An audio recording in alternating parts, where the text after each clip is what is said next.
Uri Geller convinced the CIA he had paranormal powers in 1973. On Wednesday, the Central Intelligence Agency became more open than ever before, releasing over 11 million pages of previously declassified documents. This trove sheds light on the CIA's foray into analyzing people reporting paranormal abilities.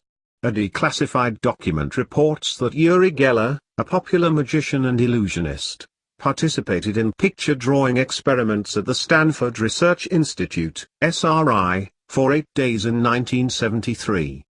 The CIA document concludes that Geller demonstrated his paranormal perceptual ability in a convincing and unambiguous manner. What's surprising here isn't the knowledge that Geller participated in these experiments, but that the CIA acknowledged that he had actual paranormal capabilities. In 1974, 1 year after the CIA document was produced, SRI researchers Russell Targ and Harold Puthopf published their findings in Nature, gaining the attention of the New York Times and securing Geller a spot on The Tonight Show starring Johnny Carson. This CIA document delves deeper into what the Nature article hints at.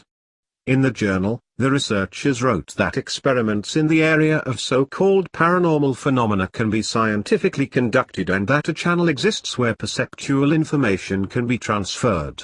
Comparatively, the CIA paper, that sat classified for 2 decades instead of being sent to a peer review board to be judged, expressly says Geller has paranormal capabilities.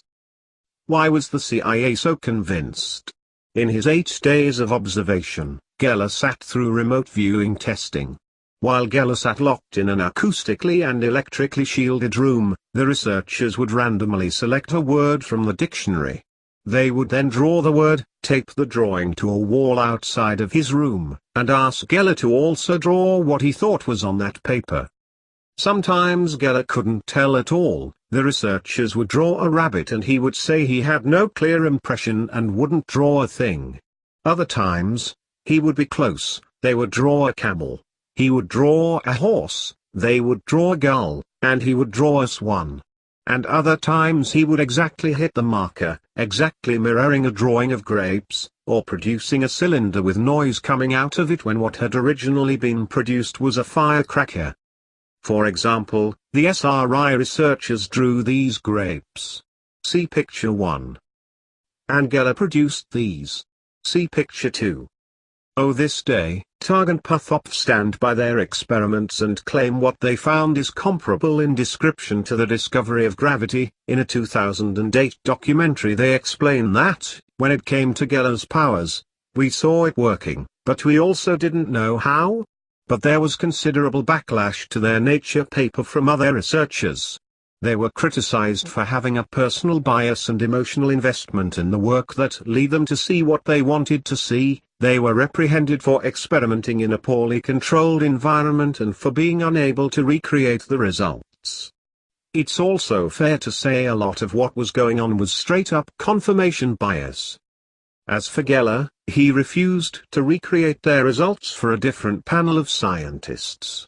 But Geller claims on his website that he has used his mind power to help the FBI and CIA raise KGB computer files, track serial killers, and convince the Soviet delegation to sign the Nuclear Arms Reduction Treaty.